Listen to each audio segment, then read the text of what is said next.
They don't have freestyle in Turlock, huh? Grew up on this stuff, man. I used to break dance to this. There you go. There you go. Woodfire whiskey. What's up, my brother? What's going on, man? Hey, man, it's awesome to have you on the show. Listen, I pride myself on having dope dishes that are unique. I pride myself on having some badass content and videos.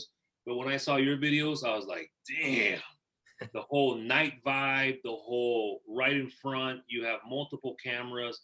You got dishes that are just freaking ridiculous. Like, I mean, if I had to post all your dishes I like, it'd be like all day thing, you know? And then it's cool to find out you're Latino, bro. So that's awesome. So for our viewers, thank you for being on Como. Tell us a little bit of how you got, tell us your story, how you started. How I started with the cooking videos? You got it. So back in February, I joined TikTok. I really wasn't making any kind of food content. I was just making. But you're a chef. No, I'm not a chef at all. That's badass, bro. So I grew up in the restaurant industry. One of my mom's ex-husbands, I hate saying that, one of them, but one of them was a chef, and he got me into the restaurant industry when I was 15. Started off as a busboy. Actually, I started off as a dishwasher, then busboy, server, moved on to the line. Eventually, I ran a few restaurants. So I grew up in the restaurant industry, you know, working in so many different types of restaurants. But with TikTok, in February, all I was doing was posting like cute little cat videos, but I was posting food content on YouTube. And, you know, I bust out all the cameras. I was making, you know, just some barbecue stuff, nothing too crazy. It was in like March or April.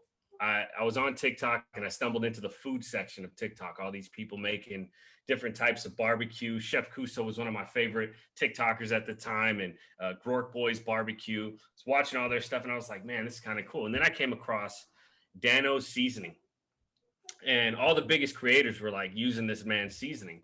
So I hit him up, sent him one of my YouTube videos. I was like, hey man, I'm gonna buy your stuff. I'm gonna use it in my videos. I only get like 20 views, so it's not gonna be something major, but you know, I'm gonna try it out. Within 10 minutes of me sending that message to Dano, the guy hit me up and he was like, man, I think you're making a huge mistake on TikTok. He goes, you have an opportunity. What you're doing on YouTube, you got to bring over to TikTok and start making food content like that. And he told me the craziest thing. I had 40 videos up. I had like maybe 20 or 30 followers at the time. Huge account, 30 followers. But he told me, you know, you should probably delete all your videos and start over and start making food content. And he gave me a strategy to use, and I applied it. You know, let's go back a little bit. The YouTube cooking video. So you had a passion for cooking. Always. Got it. Okay. Yeah. And then this thing opened up. You're booming. What do you think is the success? Don't give your tip, but a tip for our viewers to watch that are in the food business, because you know, Comidas is a platform for people in food and wine and music. You know, and social media is very important. What's the one tip that you can give them about content creation at a high level? Consistency. Number one, consistency is always going to win the race. You know, whoever you see the most of, that's the person that's going to be in your mind. You're more inclined to follow that person. You're more inclined to share their stuff because you're constantly seeing them. You know, with TikTok too, any social media platform, a lot of people are making phone content, and that's great. You know, that's what the phone is kind of for these days. You can pull it out quick, make a video. I saw a different opportunity. Now, aside from working in the restaurant industry and growing up in restaurants, I'm a cinematographer. I'm a professional cinematographer. Makes sense. It makes sense. I look at all the angles. I produce documentaries and stuff too, and I can totally tell the angles. And yeah. I even like the creativity. Like, what made you? I don't want to jump forward, but what made you decide with the look that you wanted? That kind of straightforward, kind of in the evening, because people are always trying to do natural light, and they're doing. But you said, you know what? No, I kind of want that shadow shade. It's at nighttime and into the music and to the vibe. How did you select that? You know, I tried so many different styles of making videos. One day I made a video, I made steak and potatoes, and that video completely just flopped. I barely got any views on it. At this time, I had 100,000, maybe 150,000 followers, but the video didn't perform well at all. When I went back and I watched the video, I thought to myself, why am I not applying this technique to every single video? If I'm consistent with the way this looks here, I'm going to blow up huge, because this is what I do for my clients. So I took an approach where I look at like all of my followers as if they hired my company to create videos for them. And if you hire me to create some videos for you, I'm going to pull everything. I'm going to pull all the big guns out, right? I'm going to pull out the bigger cameras, the lights. And I decided, you know what? Let's shut off all the lights. Let's set a mood. You know, I know the kind of sounds that I want to be in the video. I know, you know, the vibe as far as music, how I want it to go.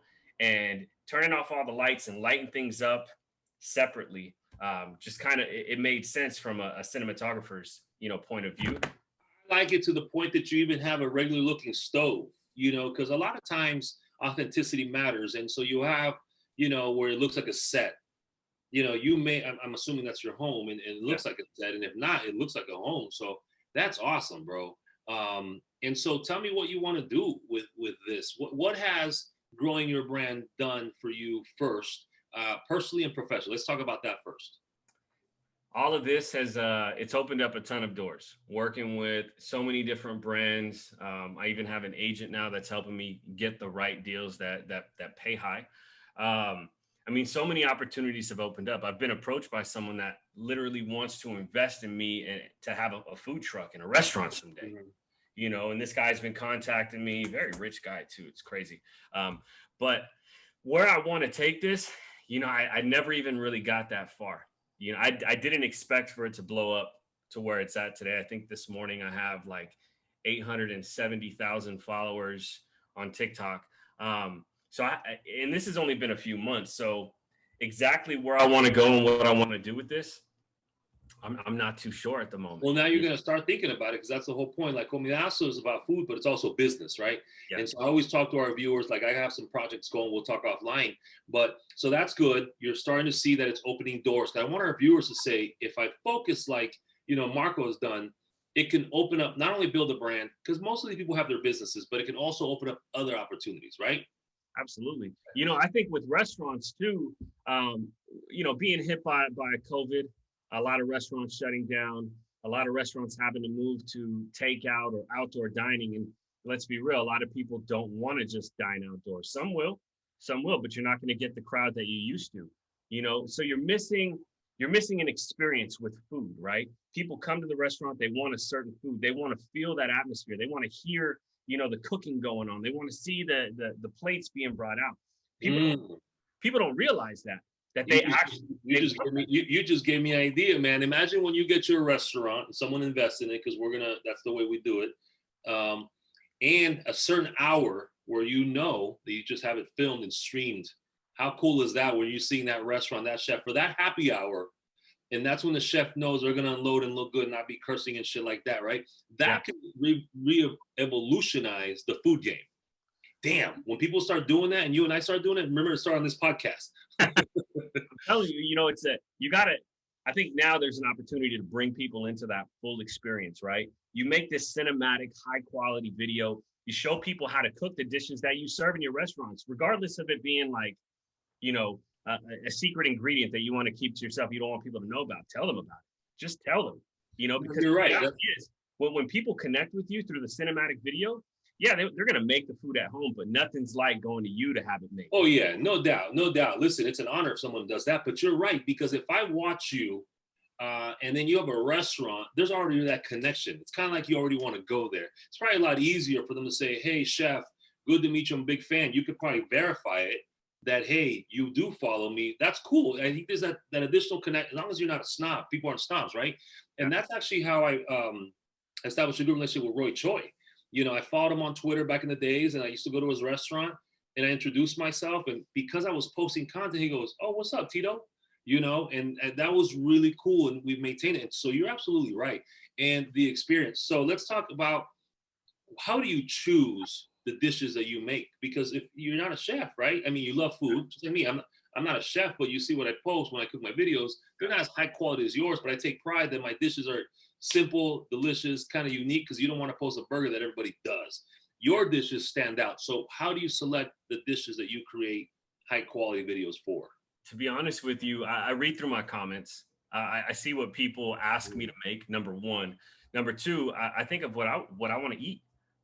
For the day, for the evening, I talk to my family. What are you guys interested in? Because every day we're going to cook something different. Now that we're making videos of me cooking, every day is different. We never have the same meal. Never. I think last night was the only night we had the same meal. I had some leftover meat that I had made the other day. But every day is something different. So I'll scour the internet and find something that just pops, stands out. I even like how you make something. You're like, you know what? You're better off buying it. Like when you made the takis. Oh yeah, Um, that took so long. That took yeah. so long. Rolling each little taki individually and then frying only like 3 or 4 of them at a time. It's like chopino. I'd rather go buy chopino than make it as the Yeah, chopino because all that freaking seafood. So let's see. Woodfire, your name. yeah. Why'd you go with that? I used to love going to bonfires and just having drinks with my friends. Sitting by a fire and having a drink is kind of one of my favorite things to do. I like cooking over a wood fire. My whiskey and my bourbon collection, it's pretty strong. It's behind me back there. Yeah, your whiskey and bourbon is like my wine and cigar collection, So we got to smoke cigars one day. I have a request, and I know you'll probably do it, and you should do it because no one's doing it. So you made a quesillo, the Salvadoran quesillo, right? Yeah, the quesadilla. You're Salvadorian? Yep, my grandmother was from Usulutan. Right on. So I'm Chinese Nicaraguan, so we're almost there. My mom makes that quesadilla. Well, I was telling you, I've seen all the stuff you make. Imagine if you make pupusa sliders and you top it with shit that you like. You can do the traditional curtido because you're a G. And then you're gonna do a slider, which is a 3-pack. So you can do the curtido, the typical, and then the other one you could do like roasted shiitake, and the other one with like something with with truffles. But make them in slider wise because I've always felt that pupusas are so underrated, but they're so big and fattening. But if you make them into sliders, it'd be dope. And I did it for a pop-up one time, and it was sick. But for you, my brother, because you're Salvadorian, that's another way to kind of elevate the culture because I want to do that for Nicaraguan food, and make it accessible to everybody through flavors, not through culture, because you know how people are in society, right? Yeah. So think about that, pupusa sliders next time. It'd be sick, bro. That's interesting. My wife, she's her family's from Nicaragua too. She's been requesting that I make buñuelos with the yuca. Oh man, buñuelos is good, bro. You do that, man. That is amazing. That's my favorite dessert. Tell your wife I make gallo pinto waffles. You have a picture of that on your Instagram, right? Yeah. I think that she was showing me that. She was like, "You got to make this. You got to make this." So the reason I did the gallo pinto waffles is because chicken and waffles is usually sweet and savory and salty. So the fried cheese that we eat in Salvadorans, the queso seco, is just as salty as fried chicken. So I just put the agave on top with the queso frito and the gallo pinto in the waffle, and it's a hit, And so, it is what it is, right, man? But this is about you. But yeah, we'll do a collab pop-up one day, man. I can already feel it.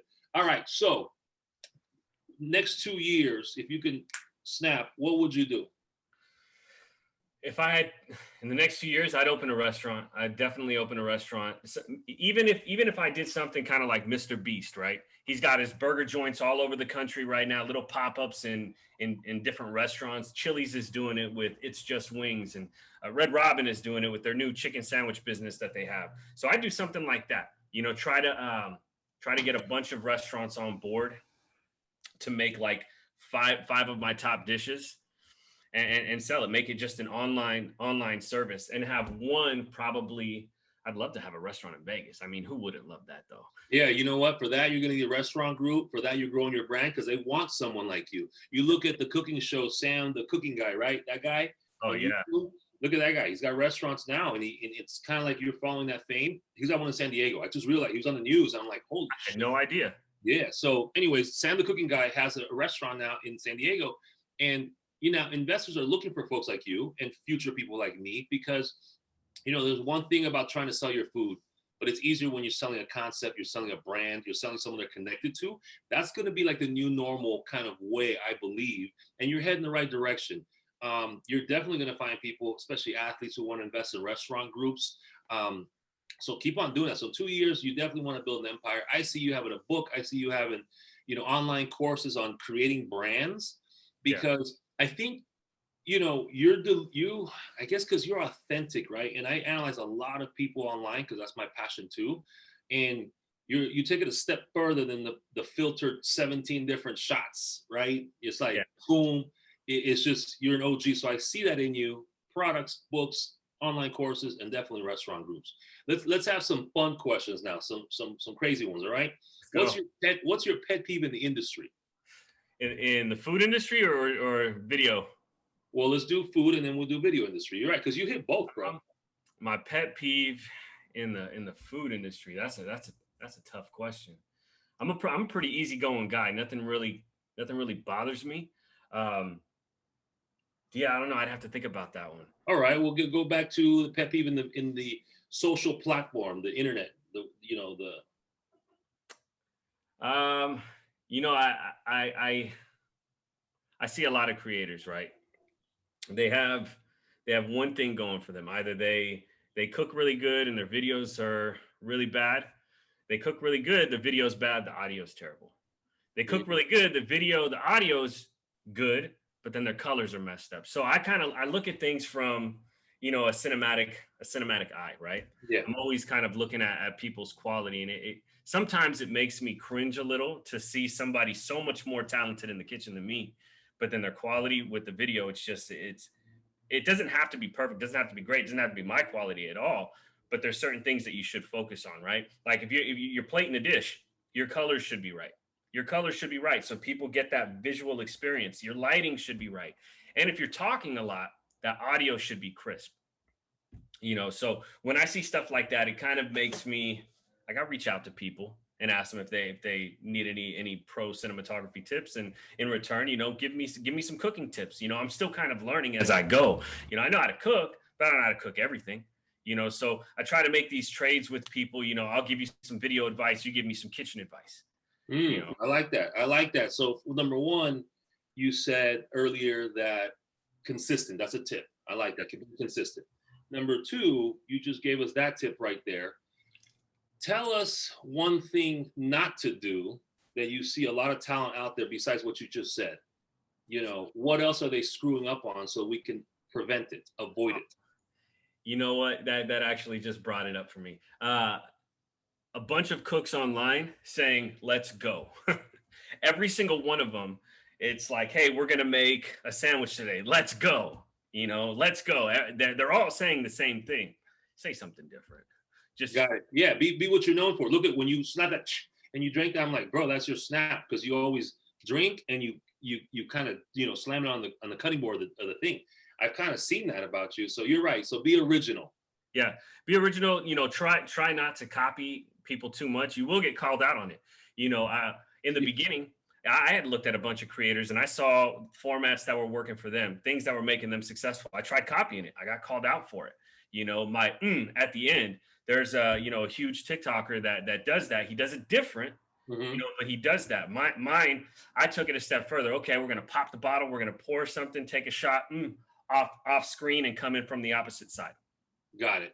You got to find a way. Like everybody copies each other. You got to be original. I like that. You've given 3 awesome tips, bro. All right, let's do this. What's your pet peeve in society? People just not being accepting of people that disagree with them.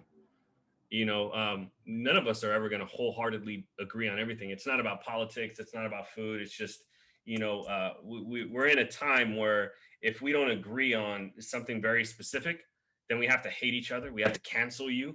I hate that. That's what I actually hate. It's stupid. I have so many friends that disagree with me. I disagree with them, but I love these people. Yeah, we should be able to disagree like we disagree on sports. We really should, right? And especially when it comes to politics. I purposely asked that question about society, and 90% of the time, the good guests, I only have good guests. They will touch on that society, and what that tells our viewers is that we care. Yeah, we're genuinely good human beings. So I won't have ignorance or racism on here. But okay, so that's good. Did you vote in this past election? I did. I don't care who people voted for as long as we vote, because I want to show people that, hey, we're here for business, we have culture, and we contribute to society. That's dope. And I like that, how your pet peeve is that extreme. It's easy to go to hate. It's harder. Let's I don't want to sound Tony Robbins with you, but I think it's even harder to approach that understanding of people, and I'd rather just don't be lazy. It's easy to hate and go lazy. Yeah. Be strong, have that discipline, and try to understand people. So I like that. All Yeah. right. The world is ending. Your last meal on earth, what would it be? Oh man, that's a loaded question there. This is gonna be one of the dopest interviews you've ever had, brother. You know what? Just give me a plate of tacos. The crazier the better. Like Mm, I don't just want a plate of carne asada tacos. Like go crazy. Give me some Korean tacos. You yep, know, give me something so wild that it's going to be worth, you know, dying right after, you know, no or doubt. offending. Listen, your wife Nicaragüense. Ask her about the chancho con yuca, right? The one that's in it's soft and tender. That one, you just make a taco out of it with that Nicaraguan salad. Obviously, it's going to be runny, so you're going to have to put some plantain smear on the bottom instead of the beans. So Yeah. you got that crisp. Now I'm going to make it. That sounds pretty good. So I like that. Crazy taco, well, it's got the color and the height. Crazy taco is good. All right. 3 people that you can have dinner with, dead or alive, who would they be? Oh man. 3 people I would love to have dinner with. Tupac, number one. There you go. Because I grew up in hip hop. I was a huge fan. Um, let's see, probably Tupac. um, hmm. Gordon Ramsay. I'd love to sit down and have a meal with him and just talk some shit. I You know, like that. have a few whiskeys with Gordon Ramsay. And Yep. we could just, you know, just talk shit about food. And one more. One more. Damn. Just my wife. My Awesome. wife. That's awesome. And what would you make them? What would I make them? Ooh. Because now you've got Tupac Gordon who's going to check you on that, and then you got your wife. You know what? Ain't nobody gonna say no to some tacos. So we're making some tacos. We're gonna make some tortas. We're gonna cook something good. Maybe even a brisket tacos. Ooh, nice, nice. Brisket. Okay, so that's usually the last question, but I have to ask selfishly. Go on your phone. I just DM'd you my video. Skim through it for 5, 7, 10 seconds. Give me your opinion. What I got to improve on. Let's see. Jumbo shrimp, salt and pepper. It's got to have a char. Char is a flavor and color and texture. Put it to the camera so people see what you're watching too. Because I love freshness. And shout out to El Lado Chino Mio because I have the onions. And also, this time I went with the demonio sauce by Chef Scott out of the East Coast with that beautiful. I'd add a light back in there. Yeah. Cheers, bro. Cheers. What do we got here? Anyways, so you can watch it later, but you know, right off the bat, I like to keep it raw. It's not a cooking video; it's more of a food kind of interaction, talking about business. It's a little bit of a Tony Bourdain with a little sarcasm. And I'm not trying to be Tony Bourdain, but I like to talk about. Look at this interview. It wasn't just about digital content creation. It wasn't just about how dope you are. It was like, what did you do to get it so our viewers can watch it? We went into a little bit pop culture, you know. So if you could later on, just so right off the bat, what you saw, what probably add some more lighting. Maybe, but then you get to this shot right here, right? And to me, that looks fucking perfect. Yeah, I like I did the Tuscany lights on purpose. I want to do it at night. I want to say you inspired a lot of that because I didn't want to wait till like the best lighting during the day and do a brunch and bright apples and shit like that. I want to say, and on some of those episodes, I'm even smoking a cigar while I'm grilling. Yeah. You know, and I wanted that. But let me tell you, if there's a straight in the kitchen video, yours is the best. So for all our viewers, make sure you follow my man Marco here because he's badass. In closing,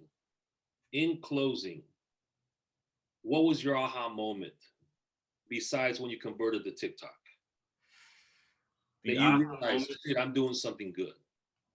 When someone wanted to pay me to just to sponsor, you know, they wanted to sponsor me. You know, it wasn't a whole lot of money. My first sponsorship was with Dano Seasoning, and I loved it. So when he came to me and was like, "Hey man, it's time, bro. We want you to be a sponsor for us." That right there was like, oh, holy shit. Okay, now I can actually turn this into a business.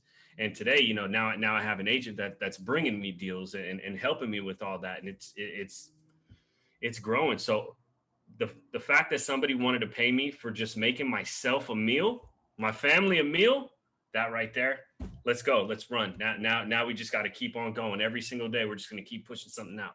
That's your aha moment, bro. I love it. And the viewers are going to get so many freaking gems out of this, bro.